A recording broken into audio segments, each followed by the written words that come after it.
સિહોરી આંબલીવાસની પાણીની ટાંકીના પાયાના જર્જરિત ગામમાં ભયનો માહોલ। કાંકરેજ તાલુકાના સિહોરી આંબલીવાસ ગામે આવેલ પાણીની ટાંકી જોખમી બની।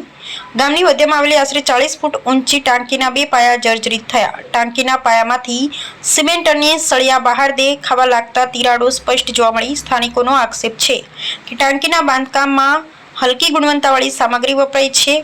કોપરા જરતા કોઈપણ સમયે મોટી દુર્ઘટના થવાની ભીતિ સેવાઈ રહી છે। ટાંકીની આસપાસ પશુઓ અને સ્થાનિકોને અવરજવર વધુ હોવાથી જીવનું જોખમ દેખાઈ રહ્યું છે।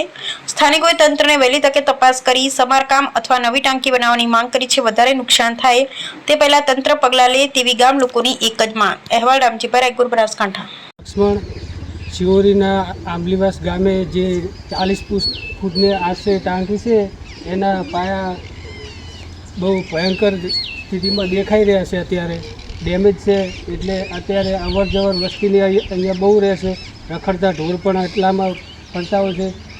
માટે આનું જે પણ તંત્રના વિભાગમાં આવતું હોય એનું તાત્કાલિક ધોરણે નિરાકરણ લાવે એવી અમારી ગામજનોની વિનંતી છે।